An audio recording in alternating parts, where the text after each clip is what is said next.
Hello hello जनता, कैसे हैं आप लोग? क्या हाल चाल? दिस इज मी अनुभव उपाध्याय और आज हम देखने वाले हैं करंट इलेक्ट्रिसिटी, और हम इसे कंप्लीट करेंगे सिर्फ 1 घंटे में। तो 1 घंटे के अंदर कंप्लीट किया जाएगा करंट इलेक्ट्रिसिटी, और इस पूरे के पूरे चैप्टर में आपको बहुत ही ज्यादा क्लैरिटी मिल जाएगी और पूरा रिवाइज हो जाएगा आपके एग्जाम के लिए। अब सबसे बड़ी बात कि आपको सब्सक्राइब करना पड़ेगा। क्यों? क्योंकि भैया सब्सक्राइबर से हमारा मोटिवेशन होता है, बहुत ही ज्यादा मोटिवेशन जुड़ा है इन सब्सक्राइबर वाली चीजों से। तो जरूर सब्सक्राइब करें अगर आप ऐसा ही कंटेंट कंटिन्यूअसली मोटिवेटेड तरह से चाहना चाहते हैं। तो अगली चीज, आपको समझना है चैप्टर का फ्लो, क्योंकि इस चैप्टर को मैंने 3 फॉर्म में टीसीएस में डिवाइड किया है। टर्म्स, पहले हम टर्म्स देखेंगे, सबसे बड़ा पार्ट यही है। दूसरा हम देखेंगे सर्किटल लॉज, और तीसरा पार्ट होगा जिसमें हम देखेंगे भैया स्पेशल सर्किट। तो सबसे पहली चीज टर्म्स में हम क्या देखेंगे, तो कौन कौन सी टर्म्स होती हैं, इन टर्म्स का क्या मतलब होता है, कहां से आती हैं टर्म्स, इन टर्म्स का लेना देना क्या है, और यही सारी टर्म्स के बारे में हमें जानना है, पहचानना है, सीखना है। ठीक है, तो सबसे पहली टर्म भैया करंट क्या होता है। तो जब भी किसी एरिया से, क्रॉस सेक्शन से करंट चार्जेस फ्लो होते हैं, मतलब समझो अगर हमारे पास यहां पर इस जगह पर एक क्रॉस सेक्शन है। ठीक, इस क्रॉस सेक्शन से बहुत सारे चार्जेस बहुत सारे चार्जेस ऐसे फ्लो होकर के जा रहे हैं। तो जितने चार्जेस इस क्रॉस सेक्शनल एरिया से फ्लो हो रहे हैं पर second, the amount of charge crossing and cross sectional area पर सेकंड भाई इज डिफाइंड एज करंट। क्या बात समझ में आ गई? इसी चीज को थोड़ा और आसान एकदम सिंपल भाषा में लिख दूं तो it is the rate of flow of charge. इसका यूनिट क्या होता है? एम्पियर होता है। ठीक, तो हर एक चीज, दुनिया की कोई भी एक चीज होती है, जैसे अगर यहाँ पर वेलोसिटी लिखी है, तो वेलोसिटी को तुम सभी को पता होगा यार, सब लोग जानते हैं भैया velocity is equals to rate of change of position, है ना। अगर मुझे यही एवरेज वेलोसिटी का फॉर्मूला लिखना पड़े तो मैं वेलोसिटी एवरेज का फॉर्मूला कैसा लिखूंगा? Delta we, delta x upon delta T. Yes, एकदम क्लियर क्लीन सॉर्टेड वाली चीज। अगर मैं यही फॉर्मूले की बात करूं तो यहां पर देखना जरा ध्यान से, यहां पर करंट का फॉर्मूला होगा D Q upon D T, because current is rate of flow of charge. और कोई मुझसे पूछ लेगा एवरेज करंट का फॉर्मूला बता दो, तो एवरेज करंट के फॉर्मूले के लिए मैं लिख दूंगा I average is equals to भाई delta Q upon delta T. Is it clear भाई? Delta Q upon delta T, D Q upon D T. Yes or no? Yes or no? So what is the current? What is the current through the cross section if the following charges crosses the following charges cross the, अरे यार क्या बोल रहा हूं मैं अभी यहाँ पे, what is the current through as the shown cross section if the following charges cross during the interval of 4 second. तो जो चार्ज दिए हुए 4 सेकंड के इंटरवल में फ्लो हो रहे हैं। ठीक, तो हमें देखना है क्या हो रहा है। तो देखो, 2 कूलम चार्ज उधर जा रहा है। ठीक, मतलब पॉजिटिव चार्ज उधर जा रहा है, तो पॉजिटिव चार्ज का फ्लो होना करंट होता है। ये सीखने की भी बात है और सवाल को समझने की भी बात है कि जब चार्ज उधर फ्लो हो रहे हैं पॉजिटिव वाले, मतलब करंट उधर फ्लो हो रहा है, और जब 2 नेगेटिव इधर आ रहे हैं तब भी करंट फ्लो उधर हो रहा है। क्योंकि करंट के जो फ्लो का डायरेक्शन होता है, हमें करंट के फ्लो का डायरेक्शन भी थोड़ा समझना होगा कि अगर कहीं पर नेगेटिव चार्जेस इधर फ्लो हो रहे हैं इस तरफ, मतलब करंट उधर फ्लो हो रहा है, नेगेटिव चार्जेस इधर फ्लो हो रहे हैं मतलब करंट उधर फ्लो हो रहा है, और अगर पॉजिटिव चार्जेस फ्लो हो रहे हैं इस तरफ तो करंट इसी तरफ फ्लो हो रहा है। तो जिधर पॉजिटिव चार्ज फ्लो होगा उधर करंट होगा, और जिधर नेगेटिव चार्ज फ्लो होगा उसके अपोजिट करंट होगा। समझ गए? भेदभाव है, पूरा पूरा भयानक वाला भेदभाव है, पर क्या कर सकते हैं। ठीक है, तो भयानक वाला भेदभाव है, हम यहां पर कुछ ऐसी चीज कर ही नहीं सकते। अब हमारे पास होगा भैया what is the current through the cross section if the following charges cross during the interval of 4 second. तो 2 उधर गए, -2 इधर आए। ठीक ठीक ठीक ठीक, तो क्या 2 जो इधर आ रहे हैं इन्हें मैं कैंसिल करके यही मान लू कि ये 2 इधर गए, सॉर्टेड है। तो जो 2 चार्ज -2 इधर आ रहे हैं इन्हीं को कैंसिल करके मैं मान लू कि वो 2 उधर जा रहे हैं। तो समझो ये बात, इस बात को समझो कि भैया current is defined as charge flown upon time. तो चार्ज फ्लोन इज कितना? 4 कूलम। क्योंकि क्योंकि क्योंकि क्योंकि क्योंकि 2 उधर जा रहा था, -2 इधर आ रहा था, मैंने इसको कैंसिल करके मान लिया ये उधर ही जा रहा है। ठीक है, -2 का इधर आना बराबर +2 का उधर जाना, तो -2 को कैंसिल करके +2 को उधर भेज दिया, ये आ गया 4 अपॉन डिवाइड करूंगा मैं इसको 4 सेकंड से, करंट आ जाएगा 1 एम्पियर। सॉर्टेड है। चीकू भैया इतनी मेहनत ही नहीं करनी थी, 0 एम्पियर ले, 0 एम्पियर तो आंसर होगा नहीं। नहीं भाई, कुछ पापी टिक भी कर देते हैं। चीकू भैया 2 उधर गया 2 इधर आ गया कैंसिल, कोई करंट नहीं भाई, ऐसा नहीं होता, 1 एम्पियर ही करंट होगा। सॉर्टेड है। अगला सवाल यहाँ पर देखो, अभी जस्ट हमने एक फॉर्मूला देखा, फॉर्मूले के अंदर हमने पढ़ा कि भैया D Q upon D T, Cheeku भैया D Q upon D T is equal हो जाएगा 2t plus 5, that is I is equal to 2t plus 5। अब यहाँ पर 2 की वैल्यू डाल देंगे, तो 2 into 2 plus 5 that is 9, cool. 2 into 2 that is 4 plus 5 that is 9 ampere, तो ये आ गया 9 ampere. Everyone is super cool, okay ठीक है। तो Y electric charge has a direction and it is a scalar quantity, ठीक है। Electric current has a direction, electric current जो होता है उसका एक डायरेक्शन होता है and is a scalar quantity. इसे स्केलर क्यों बोलते हैं? क्योंकि बेटा किसी भी क्वांटिटी को वेक्टर बनना है तो उसको वेक्टर लॉ भी फॉलो करना होता है। जैसे अगर यहाँ पर 4 है और यहाँ पर 3 है, तो 4 और 3 जब ऐड होंगे तो इनका रिजल्टेंट 5 आएगा। 4 और 3 जब ऐड होंगे तो इसका रिजल्टेंट 5 आएगा। पर मुझे एक बात बताओ, पर 4 और 3 ने ऐड होकर रिजल्टेंट 5 बना लिया, किंतु परंतु पर यहां पे जब तुम देखोगे, ठीक है, Y electric current is has a direction and is a scalar quantity, ये चीज को समझो, ये चीज को समझो कि भैया अगर यहां पर करंट आया 2 एम्पियर, अगर यहां पर करंट आया 3 एम्पियर, तो ये पूरी की पूरी चीज ऐड होके बनेगी 5 एम्पियर। 2 और 3 मिलके क्या बना दिए? 5 एम्पियर। इज इट क्लियर है? सॉर्टेड है, क्लीन है, ओके ठीक। अब वोल्टेज एंड कंडक्टर्स, इस चीज को समझते हैं। ये वाला आपको समझ में आ गया, करंट के बारे में सारी बात समझ में आ गई। करंट स्केलर क्वांटिटी है ना, करंट का डायरेक्शन है, पर करंट का इतना फर्क हमें उस डायरेक्शन से नहीं पड़ता। क्यों नहीं पड़ता? वेक्टर की तरह वो बिहेव नहीं करता। क्यों नहीं करता? क्योंकि वो vector law of addition follow नहीं करता है। अगर मैं यहीं पे बात करूं वोल्टेज की और कंडक्टर्स की, तो इसके अंदर क्या होता है कि भैया जब भी हम एक कंडक्टर के ऊपर वोल्टेज लगाते हैं, जब भी हम एक कंडक्टर के ऊपर वोल्टेज लगाते हैं, क्या होगा? कंडक्टर के ऊपर वोल्टेज लगाते से ही यहाँ पर करंट फ्लो होने लग जाएगा, क्योंकि पोटेंशियल डिफरेंस होता है और वो पोटेंशियल डिफरेंस के अंदर चार्जेस फ्लो होते हैं। ठीक, जैसे ही चार्जेस फ्लो होंगे, क्या चार्जेस के फ्लो होने पर ड्रिफ्ट वेलोसिटी होगी?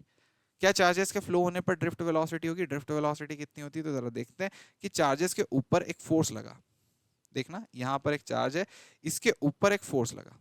जैसे ही मैंने यहाँ पर इलेक्ट्रिक फील्ड ऑन करी, इलेक्ट्रिक फील्ड इस तरफ ऑन करी है, ठीक है, इस तरफ ऑन करी है, और अपोजिट डायरेक्शन में, नेगेटिव चार्ज पे अपोजिट डायरेक्शन में फोर्स लगा। कितना फोर्स लगा? Q इंटू ई।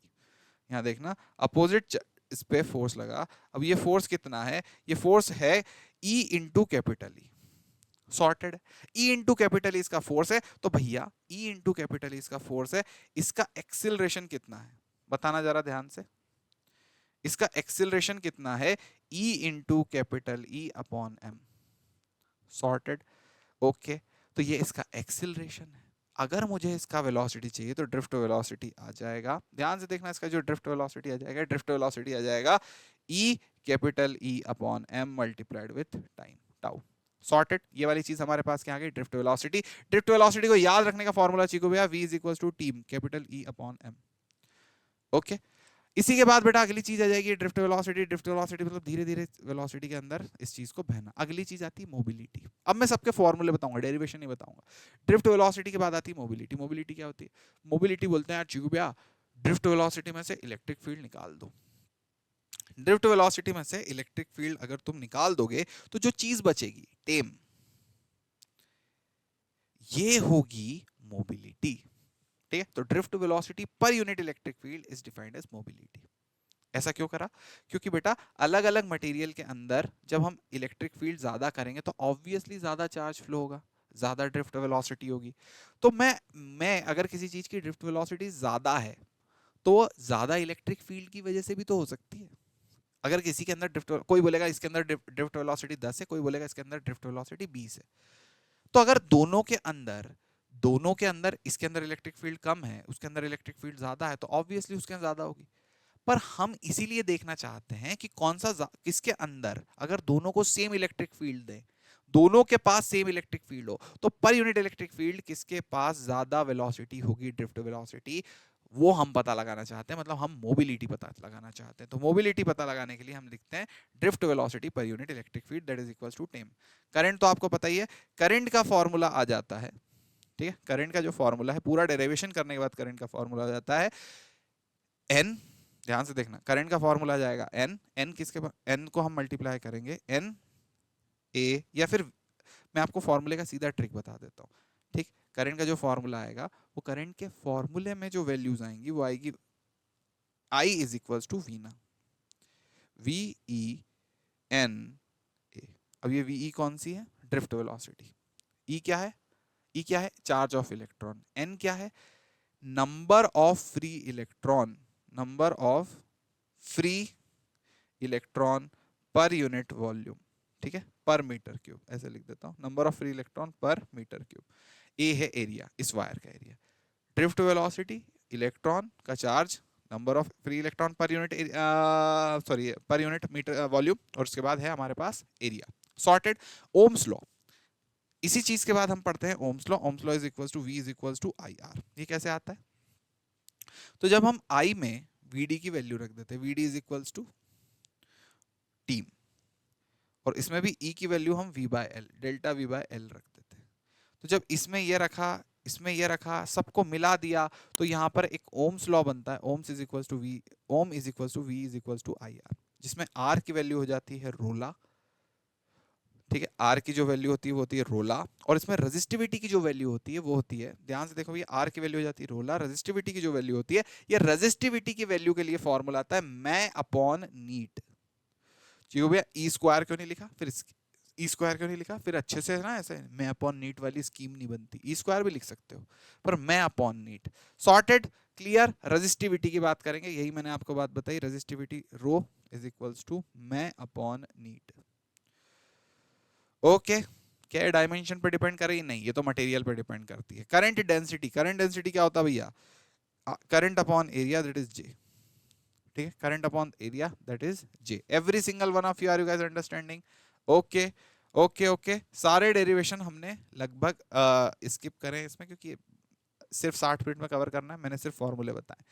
आपको एक सवाल का जवाब देखना है कि भैया टू कंडक्टिंग वायर, दोनों X and Y same diameter के हैं, कैरिंग सेम करंट, दोनों का डायमीटर सेम है, मतलब एरिया सेम है, सेम करंट है। The number density of electron in X is twice as that in Y, ठीक, ओके, तो एक्स की नंबर डेंसिटी ट्वाइस है as that in Y. The ratio of drift velocity of electron in two wire, okay, I is equals to V ना, V E N A, okay. अब हमारे पास क्या क्या चीजें सेम है, I is equal to we E N A. अब हमारा I सेम है, E सेम है, A सेम है, तो हमें लिखना होगा V1 N1 is equal to V2 N2, V1 upon V2 is equal to N2 upon N1। हाना हाना हाना, यहां तक सब बात क्लियर है क्या? बहुत ही अच्छे से सारी की सारी बातें क्लियर है। हमारे पास बोला गया the number density of electron in X is twice that in Y, तो पहले वाले में नंबर डेंसिटी डबल है, ओके, तो 2x, इसको बोल देते 2 दैट इन y, तो 1:2, ये आ गया हमारा आंसर, है ना भाई? क्लियर है? इसी तरह का सवाल आ सकता है, छोटा छोटा सवाल, ज्यादा फड़फड़ाना नहीं इस चीज पे। ये सवाल एक एटीएम सवाल, इसमें पूछ लिया भाई, नॉन यूनिफॉर्म क्रॉस सेक्शन है। करंट, करंट भाई, इसमें करंट पी पे ज्यादा होगा, क्यू पे ज्यादा होगा, पी पे ज्यादा होगा, क्यू पे ज्यादा होगा, तुम्हें बताना है कहां पर करंट ज्यादा होगा, किस पॉइंट पे करंट ज्यादा होगा, पी पे या क्यू पे? सोचो समझो और बताओ,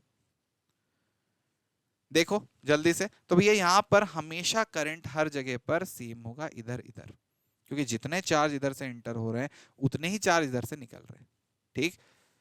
एक वायर है, अब वो वायर मोटा पतला कैसा भी हो, इस तरह से अगर इसमें इधर से आई करंट इंटर हुआ है तो इधर से आई करंट ही बाहर निकलेगा, हर जगह करंट आई आई आई आई आई आई आई आई आई आई आई आई आई होगा, तो हर पॉइंट पर करंट क्या होगा, सेम। सॉर्टेड है? Okay okay okay okay okay okay, चलो। अब ये एक इंपॉर्टेंट चीज, क्योंकि एनसीईआरटी के ग्राफ्ट आपके लाए हैं, वी ओम्स लॉ में जो हम बात कर रहे थे अभी अंदर, हमने ओम्स लॉ देखा था, V is proportional to I। भगवान ने बोला है प्रोपोर्शनलिटी, ओम्स ने बोला है भगवान प्रोपोर्शनलिटी कांस्टेंट दे दे, तो भगवान ने बोला ठीक है ये ले, R into I, V is equal to I R लिख ले, ठीक। फिर भगवान ने बोला कि भाई तेरा लॉ हर जगह वैलिड है, हर जगह तेरा लॉ वैलिड है, पर थोड़ी थोड़ा जैसे ही तू जाएगा ये ये ज्यादा टेम्परेचर बढ़ने लग जाएगा, चीजें बढ़ने लग जाएगी, तब ये वैलिड नहीं होगा। जब बहुत तेज वोल्टेज की बात करेगा, बहुत ज्यादा करंट फ्लो हो रहा होगा, तब ये चीज तेरी वैलिड नहीं होगी, तब तुझे फड़फड़ाना पड़ेगा। ठीक। फिर भगवान ने बोला और कौन कौन से लिमिटेशन होते हैं ओम्स को, तो ओम्स को भगवान ने, मतलब ऐसे एग्जांपल के लिए बता रहा हूं, तो ओम्स के पास और कौन कौन से लिमिटेशन होंगे जरा सोचो। ओम्स के पास होगा the relation between V and I, तो ये वाला नॉन ओमिक डिवाइसेस होते हैं, these are for semiconductors, forward bias, reverse bias, ये सब तो ये सेमीकंडक्टर के लिए है, अभी तुम्हारे पढ़ने की काम नहीं, बस तुम ये ग्राफ याद रखो, this is for semiconductor, it is a non ohmic device, they do not follow Ohm's law. This is also, यहां पर एक और हमारे पास क्या है, एक सब्सटेंस है, गैलियम आर्सेनिक का एक सब्सटेंस है, ये भाई क्या कर रहा है, ये कुछ अजीब सा ही ग्राफ फॉलो कर रहा है, अगर इसका करंट और वोल्टेज का रिलेशन बहुत ही अजीब है। ओके, तो ये वाली एक चीज भी याद रखनी कि दिस इज नॉट, इसका वी आई ग्राफ थोड़ा अजीब बनता है। अब ये सब चीज कहां से, एनसीईआरटी से आई। ठीक, इसके बाद देखेंगे अपन रेजिस्टेंस। रेजिस्टेंस में हम कॉम्बिनेशन ऑफ रेजिस्टेंस की बात नहीं करेंगे क्योंकि वो एनसीईआरटी से हटा दिया गया है, तो कॉम्बिनेशन ऑफ रेजिस्टेंस पे ध्यान नहीं दिया जाएगा, हम देखेंगे रेजिस्टेंस क्या होता है। तो रेजिस्टेंस एक ऐसी चीज है भाई जो करंट को बहने में दिक्कत करती है, मतलब सिर्फ करंट को, करंट बहुत आसानी से बह जाएगा, पर करंट को जो रोक रहा है, परेशान कर रहा है, दिक्कतें दे रहा है, वो कौन है, रेजिस्टेंस। जैसे सपोज तुम्हारे गांव में, तुम्हारे गांव से एक जगह से दूसरी जगह जब तुम जाए, हाँ जी हम गांव में नहीं रहते हैं, ठीक कोई बात नहीं, तुम्हारे घर से तुम दूसरे दोस्त के घर जा रहे हो, रास्ते में मगरमच्छ रखे हुए हैं, बहुत सारे पड़े हुए हैं रास्ते में, ठीक, तो मगरमच्छ तुम ऐसे जाके जाओगे तो तुम्हें रेजिस्टेंस क्या ज्यादा लगेगा कि तुमने पाँव रखा मगरमच्छ को, तुम पाँव रख रहे हो, मगरमच्छ को लग रहा है हाँ खाना दे रहा मुझे, ठीक है, तो वो वहां सिचुएशन इस तरह की आ गई ना, तो यहां पर तुम्हें क्या लगेगा कि भैया रेजिस्टेंस बहुत ज्यादा है, तो क्या तुम्हारा जाना फ्रीक्वेंट हो जाएगा एक जगह से दूसरी जगह, नहीं, ठीक है, इतना ज्यादा फ्रीक्वेंटली तुम नहीं जाओगे क्योंकि नीचे रेजिस्टेंस है। पुल वुल बना लेंगे, तो पुल बना लेंगे, टाइम तो लगा ना। अब रास्ता पूरा साफ है, एकदम सॉर्टेड है, इधर से उधर तक गए, कोई दिक्कत नहीं आई, तो वहां रेजिस्टेंस नहीं है। तो जब भी कोई चीज कहीं से कहीं जाना चाहती है, फ्लो होना चाहती है, और बीच में अवरोध बहुत है, गतिरोध बहुत है, स्पीड ब्रेकर्स बहुत है, वो हम चीज को क्या बोलते हैं, एक तरह से रेजिस्टेंस हर्डल बोल देते हैं। सॉर्टेड है तो रेजिस्टेंस समझ में आ गया। अब रेजिस्टेंस का हमने जो फॉर्मूला पढ़ा था चीकू भैया, रेजिस्टेंस का जो मेन फॉर्मूला हमने पढ़ा था वो आया था रोला, ठीक, R इज इक्वल टू रोला, जो अभी हमने शुरू में डेरिवेशन करे उसमें से, समुद्र मंथन में से, डेरिवेशन मंथन में से फॉर्मूला निकला था। अब रोला जो फॉर्मूला है, इस रोला फॉर्मूले के अंदर अगर मैं देखूं तो रेजिस्टेंस डायमेंशन किस किस चीज पे डिपेंड करता है, तो तुम साफ साफ देख सकते हो रेजिस्टेंस किस चीज पे डिपेंड कर रहा है, डायमेंशन पे डिपेंड कर रहा है, तो resistance is depending on dimension, that is रोला।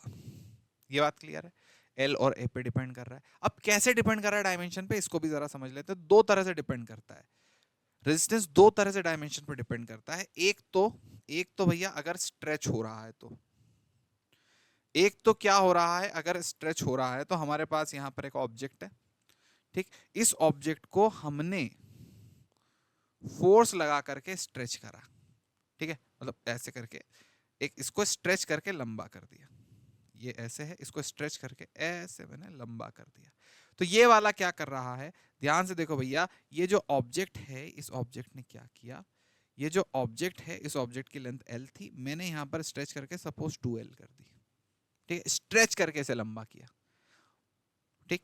दूसरा तरीका कि यहां पर नॉर्मल एडिंग हुआ, कोई चीज को ऐड कर रहे हैं, तो कैसे ऐड कर रहे हैं जरा समझना, यहां पर एक ऐसे ये ऑब्जेक्ट है और एक और ऑब्जेक्ट ऐसे है, तो एक ऑब्जेक्ट ऐसे है, एक और ऑब्जेक्ट ऐसे है, दो ऑब्जेक्ट को ऐड करके लेंथ को डबल की जा रही है। तो पहले एक सिंपल ऑब्जेक्ट था, इसी में एक और ऑब्जेक्ट को ऐड कर दिया, ठीक है, स्ट्रेच विस्ट्रेच नहीं करा, जैसा ऑब्जेक्ट था वैसा की वैसा करा, क्लियर।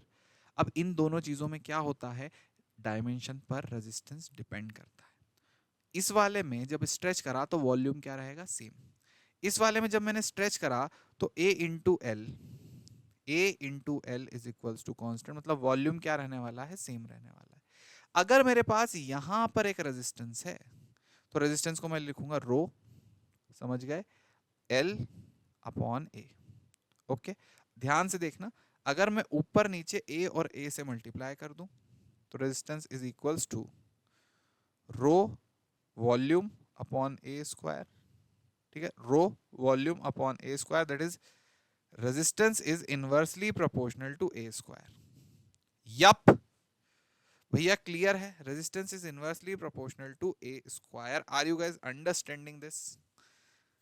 एकदम बहुत प्रॉपर क्लियर सॉर्टेड हो गया ये वाली चीज।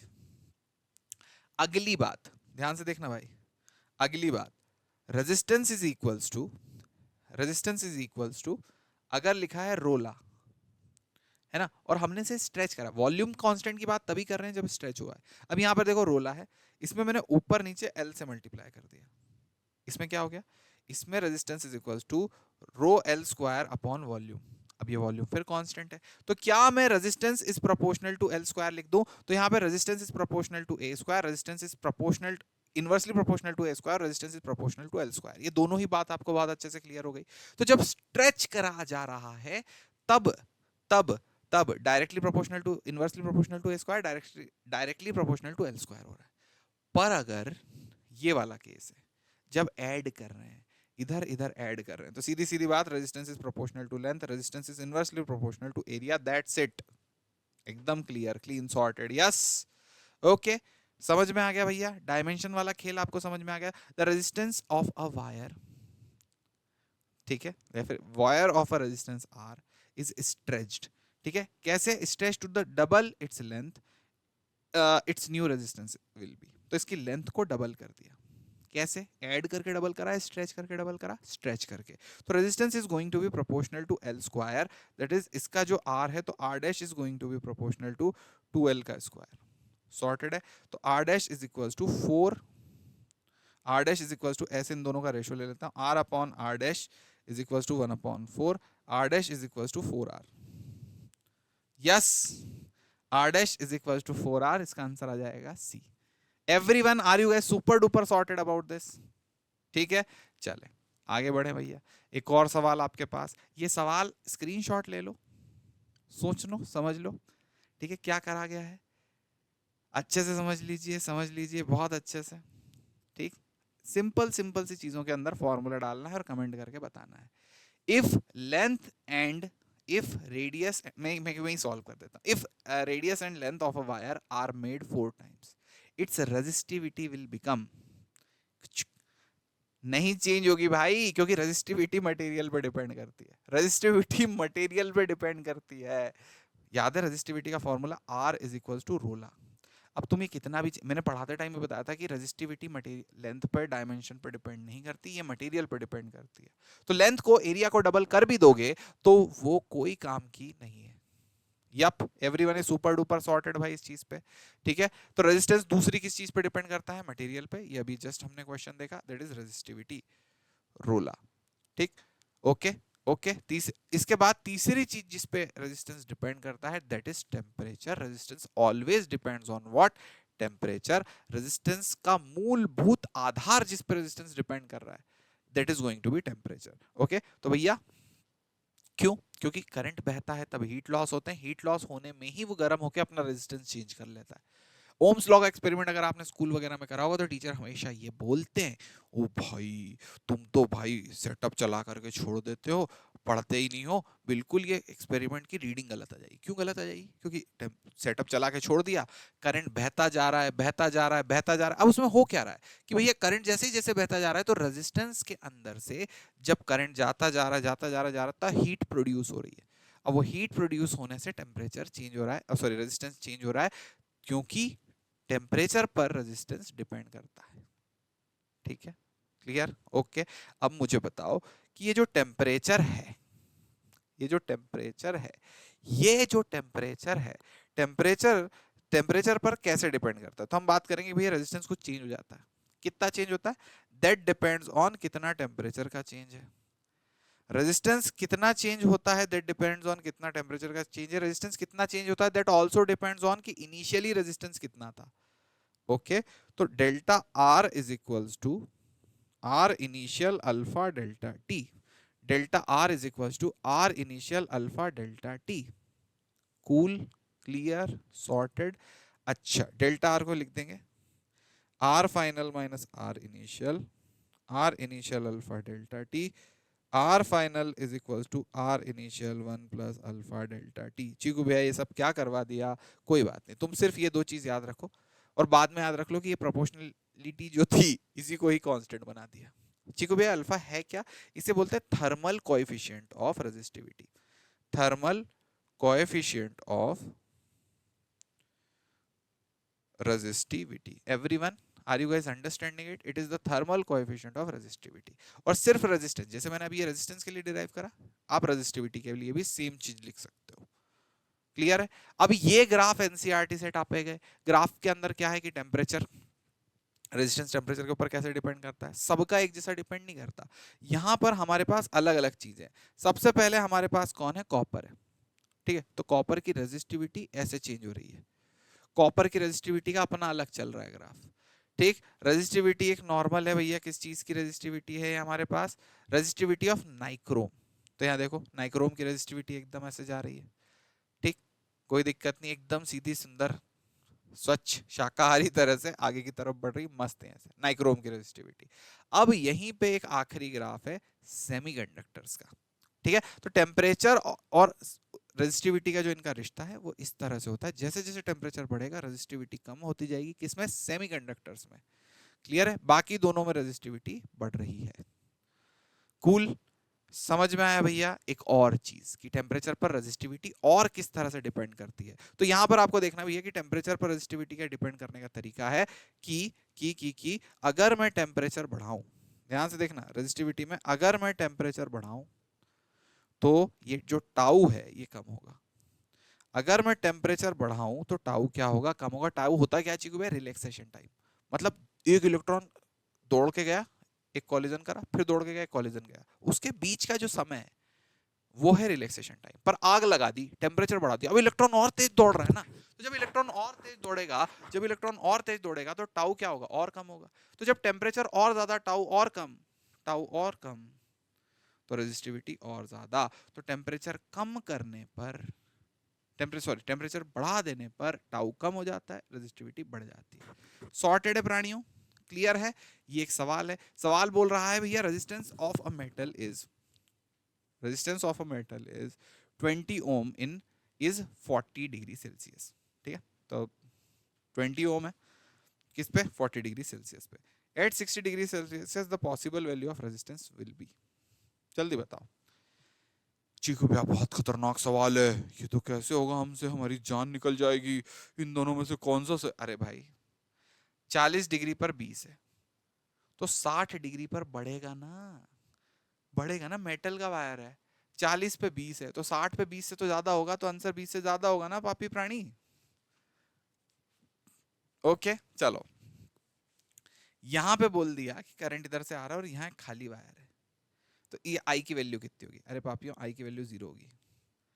क्यों 0 होगी चीकू भैया, क्यों 0 होगी? अरे भाई मैंने बताया था ना, यहाँ पे मगरमच्छ सोए हुए हैं, बहुत सारा रेजिस्टेंस है, यहाँ कुछ है ही नहीं, यहाँ लिफ्ट में जाना है, तो तुम मगरमच्छों के ऊपर से जाओगे, रेजिस्टेंस के ऊपर जाओगे, यहाँ लिफ्ट से जाना कुछ है ही नहीं, चुपचाप तुम्हें बस खड़े हो जाना, अपने आप जाएगा सब कुछ।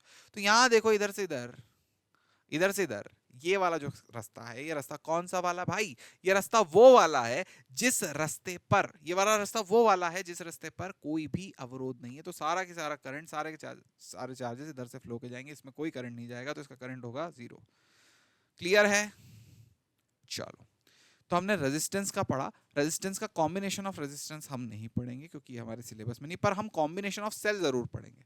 ठीक है, तो हम पहले सेल पढ़ते हैं कि भैया व्हाट इज सेल। तो बेटा सेल एक बैटरी होती है ना, सेल एक बैटरी होती, मतलब सेल एक कॉम्बिनेशन ऑफ सेल से बैटरी बनती है, पर हम समझते हैं कि सेल करती क्या है। तो सेल पावर देने का काम करती है। ठीक है, इसके अंदर कुछ ना कुछ केमिकल होते हैं, ऐसा समझ लो, यहाँ एक एनोड, यहाँ पर एक कैथोड, ऐसा ऐसे करके कुछ कुछ चीजें बनी होती है।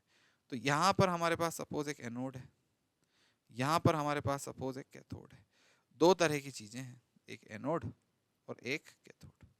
ठीक, एक तरफ एनोड एक तरफ कैथोड। अब क्या होगा इस सब के होने के बाद, अब क्या होगा, अगली चीज क्या होगी इस सब चीजों के होने के बाद, अगली चीज जो ये होगी, ये होगी कि भैया जब भी यहाँ पर इस सर्किट पे पॉजिटिव है, इस सर्किट पे नेगेटिव है, ऐसे करके यहाँ किसी ने रेजिस्टेंस या बल्ब जो भी कोई चीज है वो लगा दी। अब जब करंट फ्लो हो रहा है, जब यहां से निकल के ऐसे करंट फ्लो होकर के वापस जा रहा है तो करंट इसके अंदर कोई सॉल्यूशन भरा हुआ है, ठीक है, तो यहाँ इस जगह पर कोई सॉल्यूशन भरा हुआ है, उस सॉल्यूशन से भी तो फ्लो होगा, ठीक है, तो करंट क्या होगा, इस सॉल्यूशन से भी तो अंदर के अंदर अंदर के अंदर अंदर के अंदर फ्लो होगा। तो जब इस सॉल्यूशन से ऐसे ऐसे करके करंट फ्लो होगा तो इधर पॉजिटिव है इधर नेगेटिव है, यहाँ पर रेजिस्टेंस है। तो हम बोलेंगे कि भैया इधर से इधर करंट फ्लो हुआ, नेगेटिव से पॉजिटिव आ गया, ये सिर्फ रेजिस्टेंस बचा। अब रेजिस्टेंस के अंदर जब करंट जाएगा तो क्या उसको पूरा की पूरा पावर मिलेगा, क्या इस बैटरी की पूरी ताकत का रेजिस्टेंस फायदा उठाएगा, नहीं, इस बैटरी की पूरी ताकत का रेजिस्टेंस फायदा नहीं उठा पाएगा। क्यों क्यों नहीं उठा पाएगा, पूरी पावर कंज्यूम क्यों नहीं कर पाएगा, क्योंकि यहां पर भी एक रेजिस्टेंस होगा, इस जगह पर भी, ये पानी के अंदर भी एक रेजिस्टेंस होगा। This resistance is known as internal resistance, internal resistance. बेटा समझ गए। तो अगर ये नहीं होता तो क्या इसकी पूरी शक्तियों का फायदा इस रेजिस्टेंस को मिलता, बिल्कुल, ये अकेला खाता, ठीक, तो इसकी पूरी शक्तियां होती कितनी, इन दोनों टर्मिनल के बीच में जो एक्चुअल शक्ति है that is known as actual potential difference है, that is known as EMF, electromotive force. तो जब भी हम बात कर रहे हैं, दो टर्मिनल के बीच के पोटेंशियल डिफरेंस की, हम बात कर रहे हैं इलेक्ट्रोमोटिव फोर्स की, ठीक, पर ये इलेक्ट्रोमोटिव फोर्स एक्चुअल में नहीं मिलता, इसके बीच में अंदर ही घर का ही रेजिस्टेंस कुछ ना कुछ छुड़ा के खा जाता है, तो बाहर एक्चुअल में हमें एक पोटेंशियल डिफरेंस मिलता है, ठीक, वो पोटेंशियल डिफरेंस हमें कितना मिलता है, वो मिलता है E minus I R, sorted, जिसमें ये R क्या है, this R is internal resistance, sorted है। तो ईएमएफ, दो ईएमएफ जो बैटरी की एक्चुअल ताकत है वो ईएमएफ के बराबर, सपोज 10 वोल्ट है, ठीक है, तो अब वो 10 वोल्ट इसकी एक्चुअल ताकत है, वो इतना दे सकती है अगर अंदर कोई रेजिस्टेंस ना हो तो। पर अगर अंदर रेजिस्टेंस है, और जो कि होता ही है जनरली, तो वो कुछ ना कुछ पावर खा जाता है, अंदर कुछ ना कुछ चीजें खत्म हो जाती है। सॉर्टेड, बहुत अच्छे से सॉर्टेड है भाई। तो बाहर की तरफ उस रेजिस्टेंस को जो पोटेंशियल डिफरेंस मिलेगा, वो पोटेंशियल डिफरेंस मिलेगा E minus I R. E is electromotive force, ये बैटरी के दो टर्मिनल के बीच की असली ताकत होती है, बिना इंटरनल रेजिस्टेंस के खाए। समझ गए भाई। इंटरनल रेजिस्टेंस क्या होता है, इंटरनल रेजिस्टेंस भैया वही इलेक्ट्रोलाइट के अंदर जो रेजिस्टेंस लगा होता है, मतलब इलेक्ट्रोलाइट के अंदर जो एनर्जी लॉसेस कॉज करता है, रिपल्शन अट्रैक्शन जिस भी वजह से वहां पर लॉसेस होते हैं, वो इंटरनल रेजिस्टेंस के नाम से हम लिखते हैं, ठीक। अब कॉम्बिनेशन ऑफ सेल की बात करते हैं। कॉम्बिनेशन ऑफ सेल में भी दो तरह के कॉम्बिनेशन होते हैं, एक सीरीज कॉम्बिनेशन, एक पैरेलल कॉम्बिनेशन। तो देखो सीरीज कॉम्बिनेशन और पैरेलल कॉम्बिनेशन किस तरह से होगा, यहां पर सपोज दो बैटरी लगी हुई है, अब दोनों बैटरी के साथ हमने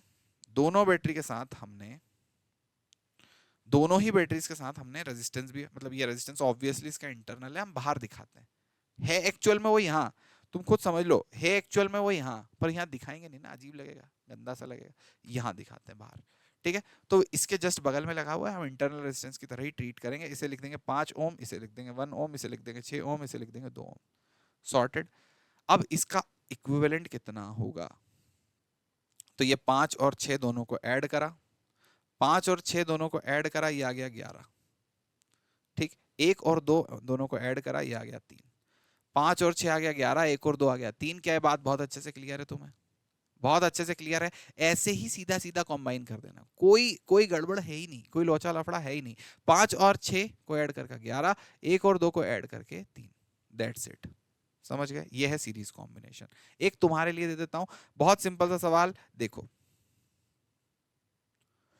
ये है हमारे पास 5 वोल्ट, ठीक है, 5 वोल्ट के बाद हमारे पास है यहाँ पे 6 वोल्ट, अब 6 वोल्ट के साथ इधर है 2 ओम और इधर है 3 ओम, ठीक, जल्दी से बताओ, पूरा ऐड करेंगे तो ये आ जाएगा भैया 11 वोल्ट, और 2 ओम 3 ओम को ऐड करेंगे तो आ जाएगा 5 ohm. Everyone, are you guys super duper clear, 5 और 6 11, 2 और 3 कितना हो गया 5।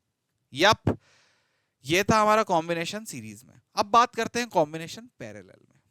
सीरीज तो यार आसान हमेशा से ही रहा है, पैरेलल में लोगों को दिक्कत आती है, कोई दिक्कत लेने की जरूरत नहीं। मैं तुम्हें छोटा, मतलब तुम बड़े भयानक फॉर्मूला देख के आते हैं लोग, बड़ा फॉर्मूला भयानक फॉर्मूले के चक्कर में मत पड़ो, मैं एकदम बेसिक फॉर्मूला तुम्हें, बेसिक तरीका ही तुम्हें सिखाता हूँ कि कैसे तुम्हें सॉल्व करना है, ठीक है। तो अब हमारा 1 घंटे का लेक्चर है वैसे भी, पर हम बेसिक तुम्हें एक तरीका दिखा रहा हूँ, बेसिक तरीका देखना, समझना, सीखना कि भैया बेसिक तरीका ये है कि हमारे पास यहां पर एक पार्टिकल है ऐसे इस जगह पर, ये जो पार्टिकल है हमारे पास, यहाँ एक जो पार्टिकल है, ये इसके पार्टिकल बोल रहा हूं मैं, हमारे पास यहाँ जो बैटरी है, ये बैटरी 10 वोल्ट की है और ये 2 ओम की है। अब ये वाली बैटरी 12 वोल्ट की है और सपोज ये 3 ओम की है। यहाँ पर रेजिस्टेंस, इसकी इंटरनल रेजिस्टेंस।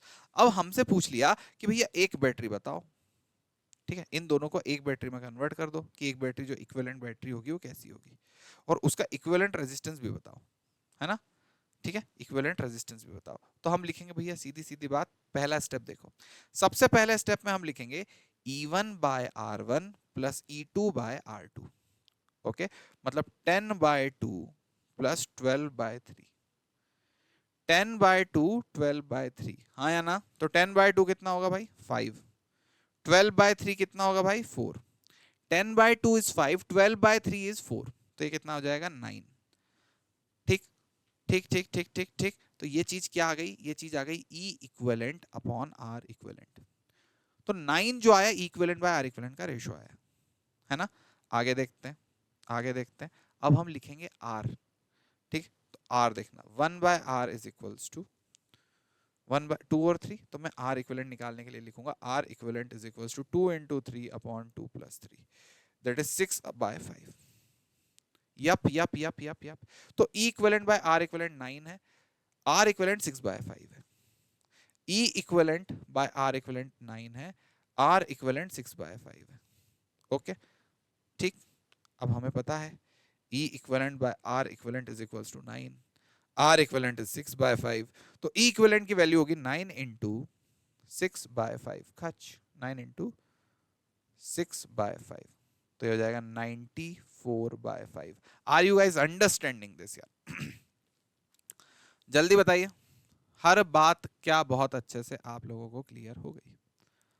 अब अपन आते हैं टर्मिनोलॉजी के अगले हिस्से में, जिसमें हम बात करेंगे इलेक्ट्रिक पावर की। इलेक्ट्रिक पावर में बहुत तरह की चीजें हैं समझने की, और बहुत तरह की चीजें हैं मिसअंडरस्टैंड करने की भी। तो आपको समझना है इलेक्ट्रिक पावर में कौन कौन सी चीज काम की। तो इलेक्ट्रिक पावर होती क्या है?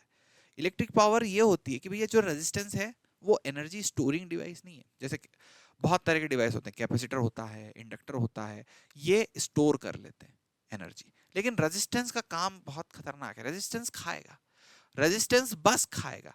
इधर से कुछ करंट जा रहा है, रेजिस्टेंस खा लेगा उसकी एनर्जी, इधर से कोई करंट जा रहा है, रेजिस्टेंस उससे एनर्जी छुड़ा के खा लेगा। भाई रेजिस्टेंस का काम सिर्फ एनर्जी खाना है। अब पर सेकंड जितनी कंटिन्यूस करंट बहता रहेगा तो उसमें पर सेकंड वो एनर्जी खाता रहेगा, तो पर सेकंड वो कितनी एनर्जी खा रहा है, दैट इज इलेक्ट्रिकल पावर। बड़ा समझ में आ गया, बहुत अच्छे समझ में आ गया व्हाट इज इलेक्ट्रिकल पावर। तो electric power is the energy consumed by the resistance. What is heat produce, तो जो एनर्जी उसने खाई, वो जो एनर्जी खाई उसका एनर्जी को अलग अलग फॉर्म में कन्वर्ट करता है। जैसे हमारे यहाँ बल्ब है, ट्यूबलाइट है, तो ये एनर्जी खा के अलग अलग फॉर्म में कन्वर्ट करते हैं। इन्होंने एनर्जी, इलेक्ट्रिकल एनर्जी ली, करंट से एनर्जी छुड़ाई, अब वो एनर्जी को इन्होंने क्या करा, या तो साउंड में, आप जाओगे तो बल्ब के पास ऐसी आवाज आती रहती है, तो साउंड में कन्वर्ट कर दिया, लाइट में कन्वर्ट कर दिया, हीट में कन्वर्ट कर दिया।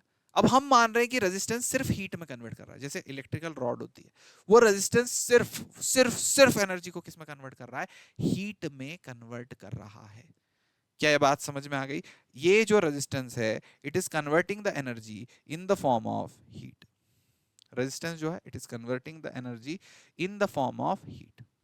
सॉर्टेड है, क्लियर है, क्लियर है। तो जो इसकी एनर्जी छुड़ाई, सारी की सारी एनर्जी को हीट में कन्वर्ट कर दी। तो जनरली कभी कभी ऐसा होता है कि पावर कंज्यूम्ड, ठीक, जितनी भी पावर कंज्यूम्ड है उसको मैं टाइम से मल्टीप्लाई करूंगा तो मुझे हीट मिल जाएगी। क्लियर है, सॉर्टेड है। अब मैं इस चीज के फॉर्मूले वगैरह भी आपको बताऊंगा। पावर रेटेड, सबसे पहले मैं बता ही देता हूं, जो पावर कंज्यूम्ड इलेक्ट्रिकल पावर, उसका फॉर्मूला होता है V इंटू आई, ठीक। V इंटू आई इस पावर का फॉर्मूला। पावर का एक और जो फॉर्मूला होता है, अगर V is equal to I R लिख दो तो ये हो जाएगा आई स्क्वायर आर, और पावर का जो तीसरा फॉर्मूला होता है ये V स्क्वायर बाय आर होता है। क्या ये बात आपको बहुत अच्छे से क्लियर हो गई है ना? ठीक। हीट प्रोड्यूस को क्या लिखेंगे, heat produce is just power into time, ठीक, इसे लिख देंगे 0 से लेकर t तक, heat produced is going to be equal to I square R into d t. ये बात क्लियर है, कहां से कहां तक, 0 से लेकर t तक, I square R into T T, 0 से लेके टी तक। Yup, okay. Power rated, Cheeku भैया रेटेड पावर क्या होती है? ऐसे समझते हैं कि रेटेड पावर बेटा, ऐसा बोला गया कि एक बॉटल में 1 लीटर पानी आता है, तो उसकी रेटेड कैपेसिटी हुई ना। जैसे मेरे पास एग्जाम्पल के लिए एक बर्तन है इमेजिन करो, तपेले लेके क्लास में आ रहा हूं मैं, तो मेरे पास बर्तन है, ठीक है। इस बर्तन की रेटेड कैपेसिटी है भाई 4 लीटर, 5 लीटर जो भी होगी, 5 लीटर है सपोज, ठीक है। तो इसके अंदर 5 लीटर पानी आ जाएगा, तो क्या इसके अंदर मैं 5 लीटर ही पानी भर सकता हूँ? नहीं भाई। अरे इसके अंदर मैं 1 लीटर, 2 लीटर, एक बूंद, एक दाना, छोटा सा पानी का एक मॉलिक्यूल भी डाल सकता हूँ, क्योंकि भाई अब वो मेरे अंदर कैपेसिटी नहीं, पर मैं इसके अंदर एक मॉलिक्यूल भी डाल सकता हूँ। क्यों भाई, ऐसा क्यों है? क्योंकि ये जो पार्टिकल है, ये जो कंटेनर है, ये 0 से लेकर मैक्सिमम 5 लीटर तक कुछ भी ले सकता है, ठीक है। तो रेटेड पावर क्या है? रेटेड पावर हमें बताती है कि मैक्सिमम कितनी पावर कंज्यूम की जा सकती है, ठीक। तो जैसे अगर कोई बल्ब है, उसकी रेटेड पावर 100 वॉट है, ठीक। और इसमें रेटेड वोल्टेज भी बताते हैं कि इसकी रेटेड वोल्टेज बता दिया 50 वोल्ट, ठीक। हमसे बोल दिया कि इसका रेटेड पावर है 100 वॉट, रेटेड वोल्टेज है 50 वोल्ट।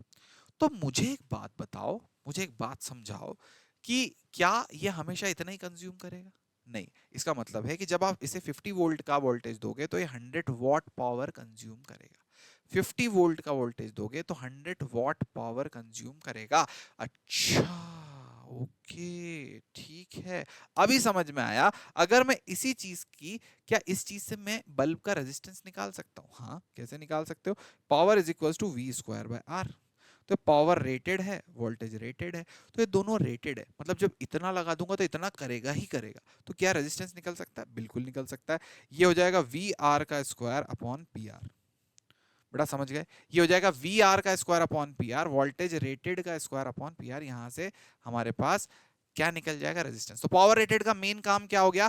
पावर रेटेड का एकदम सबसे मुख्य कोई काम आ गया पावर रेटेड का, तो वो ये निकल के आएगा कि वो हमें रेजिस्टेंस बताती है किसी भी अप्लायंस का। मैंने यहां पर एक बल्ब ले लिया, जल्दी बता दो, ये बल्ब है किसी 1000 वॉट का और इसका वोल्टेज है 50 वोल्ट, ठीक है।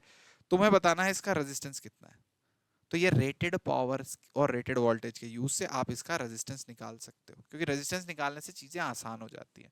अब रेजिस्टेंस जैसे ही हमने इसका देखा तो ये आ जाएगा power is equals to V square by R, ठीक है। और R is equals to V square by P. Rated rated डालेंगे तो वी स्क्वायर कितना होगा भैया?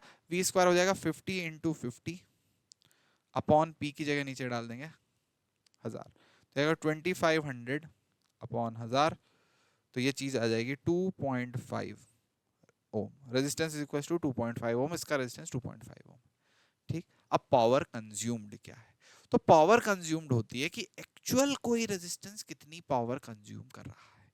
सपोज यही मेरे पास एक बल्ब लगा हुआ है, इस बल्ब के अंदर, यहां पर समझना जरा, इस बल्ब के अंदर 100 वॉट का बल्ब है और 100 ही वोल्ट इसकी हमारे पास पावर है, ठीक है। अब यहां पर मैंने 50 वोल्ट की बैटरी लगा दी, तो क्या होगा? क्या इसके अंदर कुछ पावर कंज्यूम होगी? क्या होगा, कैसे होगा? हम पहले इसका रेजिस्टेंस निकाल लेंगे। रेजिस्टेंस निकाल, चीकू भैया कैसे निकलेगा? अरे फड़फड़ाना नहीं, हमने यहाँ बताया रेजिस्टेंस के लिए क्या करते हैं, 100 का स्क्वायर अपॉन 100, तो इसका रेजिस्टेंस आ गया 100, मतलब ये 100 ओम का रेजिस्टेंस है जो कि 50 वोल्ट पे चल रहा है। तो current is equals to 50 volt upon 100, that is half ampere इसके अंदर करंट बह रहा है। तो इसका पावर कंज्यूम्ड कितना होगा? इसका पावर कंज्यूम्ड निकालने के लिए क्या करेंगे? अच्छा, एक और काम कर सकते हैं, तुम यहां पर इतना सब मत करो, तुम तो सीधा वी स्क्वायर बाय आर लिख दो, that will B power consumed, ठीक है। तो ये कितना होगा? 150 इंटू 50 अपॉन 100, खच खच खच खच 25 आ गया। तो पावर रेटेड कितना दे रखा है कि 100 वॉट कंज्यूम कर सकता है, पर कर कितना रहा है? 25 कर रहा है, सिर्फ 25 वॉट पावर कंज्यूम हो रही है। समझ गए? काफी क्लियर है, ठीक है। चलो आगे बढ़ेंगे भैया। पावर कंज्यूम्ड आई थिंक आपके हिसाब से क्लियर है। ये एक सवाल है, इसका स्क्रीनशॉट ले लो, है ना। बहुत ही सिंपल सवाल, यहां पर से इसके अंदर एनर्जी निकालनी है, मतलब वही पावर कंज्यूम निकालना है, ठीक।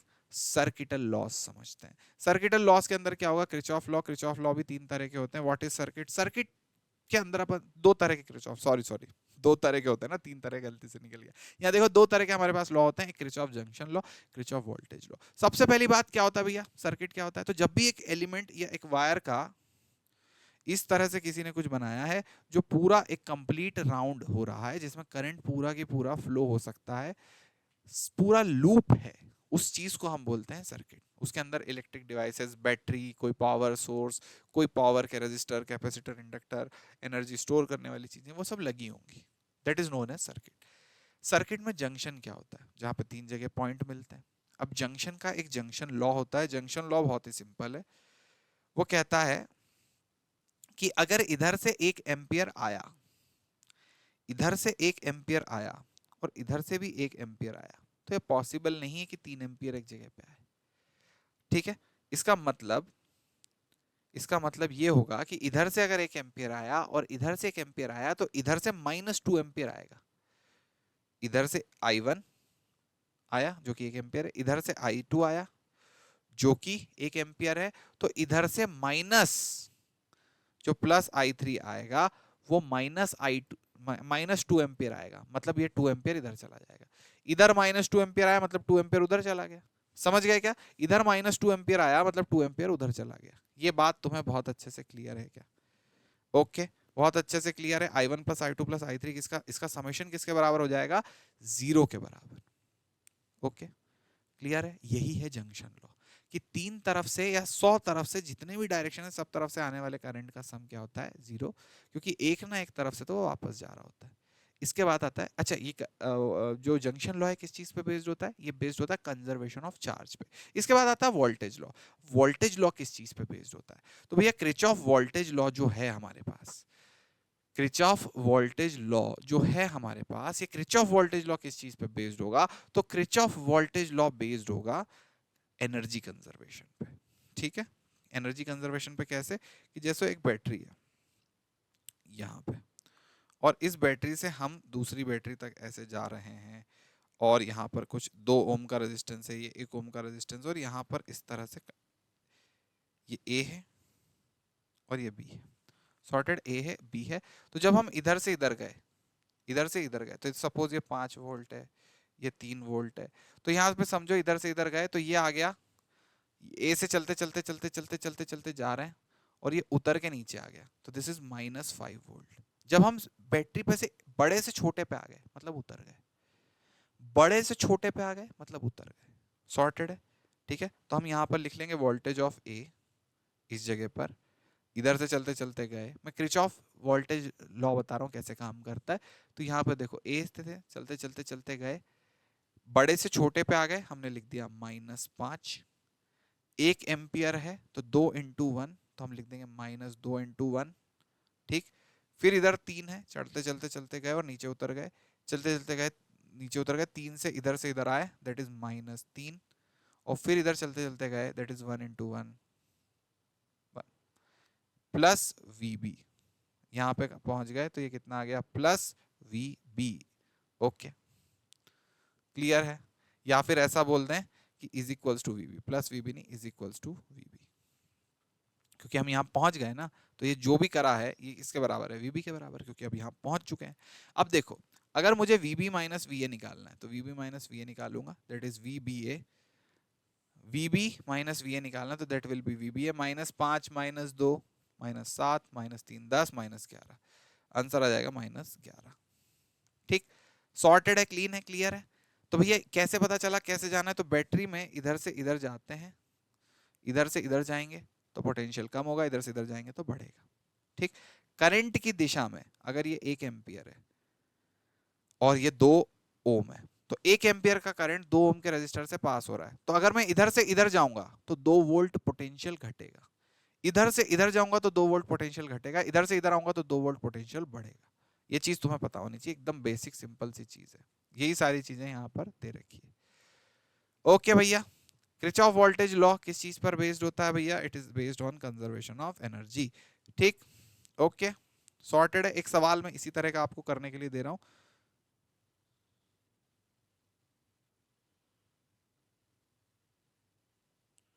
ये ए है, ये बी है, यहां से 1 एम्पियर आ रहा है, ये 5 वोल्ट, 2 ओम, इधर से आ रहा है 2 ampere, this is 1 ohm, this is 10 volt.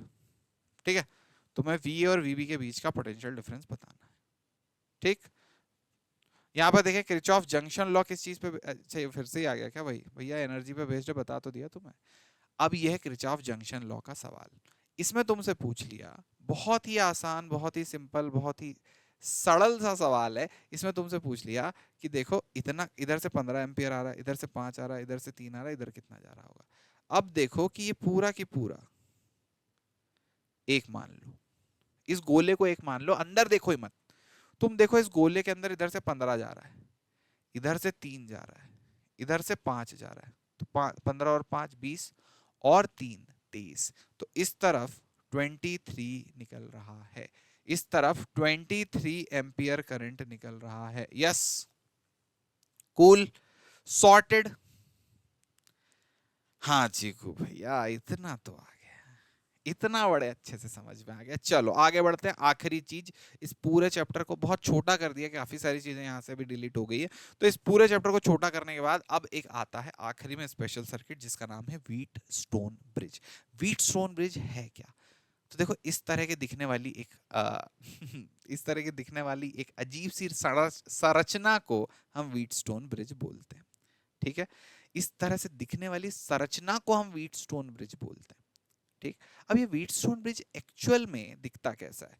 तो ऐसे ही दिखता है जैसा है, तो मैं आपको बताता हूं। यहाँ देखिए ऐसे, ये है व्हीट स्टोन ब्रिज, इधर इधर इधर इधर, ये है R1, R2, R3, R4, 4 resistance लगे होंगे। अब दो कोने हैं, दो डायगोनल है। ठीक है, एक ये वाला, एक ये वाला। तो जब ये वाला है, इस पे बैटरी लगा दी, जो दूसरा वाला है उसमें एक और रेजिस्टेंस लगा दिया, कुछ लोग गैल्वेनोमीटर लगा देते जैसे यहाँ लगा हुआ है। ठीक, अब क्या होता है, यह है व्हीट स्टोन ब्रिज। होता क्या है इस पूरी प्रोसेस में? इस पूरी प्रोसेस में होता है कि अगर, अभी ये नॉर्मल व्हीट स्टोन ब्रिज है, इस अरेंजमेंट को व्हीट स्टोन ब्रिज बोलते हैं। इसका एक अवस्था होती है जिसमें हम बैलेंस्ड व्हीट स्टोन ब्रिज की बात करते हैं। बैलेंस्ड व्हीट स्टोन ब्रिज में क्या होता है कि जब भी हम बैलेंस्ड व्हीट स्टोन ब्रिज की बात करेंगे, हम बोलेंगे कि R1 R4 is equals to, जब भी ऐसा होगा कि R1 R4 का multiplication is equals to R3 R2, R3 R2। ठीक है, इस स्टेट में R1 R4 का, जब भी R1 R4 का मल्टीप्लीकेशन R3 R2 के प्रोपोर्शनल बराबर होगा, हम बोलेंगे ये state balanced wheat stone bridge है। क्योंकि बैलेंस होने से क्या हो जाएगा? बैलेंस होने से ये हो जाएगा कि अगर ये वाला पॉइंट ए है, ध्यान से समझना, अगर ये वाला पॉइंट ए है, ये वाला पॉइंट बी है, तो हमारा point potential at A and potential at B बराबर होगा। ये पॉइंट ए है, ये वाला पॉइंट बी है, तो पोटेंशियल एट ए और पोटेंशियल एट बी क्या होगा? बराबर होगा। हर एक प्राणी को यह बात क्लियर होनी चाहिए कि ये दोनों चीजें कैसी हो जाएंगी? बराबर हो जाएंगी। अच्छा, बराबर होने से क्या होगा? तो अगर गैल्वेनोमीटर लगा है तो इसमें करंट 0 दिखाएगा।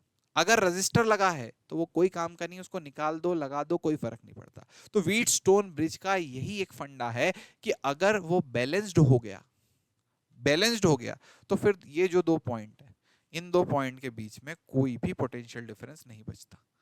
ठीक, यहां देखो, इस व्हीट स्टोन ब्रिज को देखो एक बार, क्या ये बैलेंस्ड व्हीट स्टोन ब्रिज है?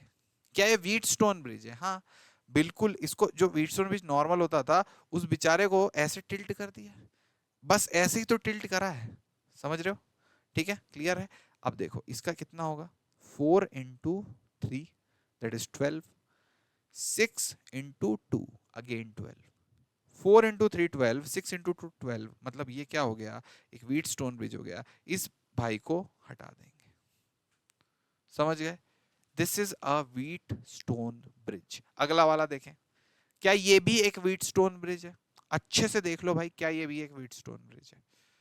समझें एक बार। चिकू भैया सारे ही 3 हैं, मतलब अच्छा, मतलब ये इंटू, इस पूरे को 1 मिनट रोको, 3 into 3, 3 into 3, क्लियर है? 3 into 3, 3 into 3, व्हीटस्टोन ब्रिज तो बन रहा है। अब व्हीटस्टोन ब्रिज बनेगा तो देखो क्या इग्नोर होगा, इग्नोर होंगे बीच वाले रेजिस्टेंस, इग्नोर होंगे बीच वाले रेजिस्टेंस, सिर्फ कौन बचेगा, सिर्फ ये वाले ऊपर के 3 और नीचे के 3, ये तीन रेजिस्टेंस बचने वाले हैं, बाकी सबको उड़ा दिया जाएगा। कूल है भैया, ठीक है। चलें, ये वाला भी एक व्हीटस्टोन ब्रिज है। अगर तुम इसको रीअरेंज करके देखोगे तो इधर आएगा ए, इधर आएगा बी, ठीक, ये ए है, यहां पर बी है, इसको सी और डी बोल देते हैं, चलो इसको सी और डी, तो ऊपर सी है नीचे डी है, ठीक है। तो ए से सी कौन जा रहा है देखना जरा, सी से डी कौन, सी से लेकर के डी तक कौन जा रहा है, ये जा रहा है, ठीक। ये है ए से सी 2, सी से डी 10,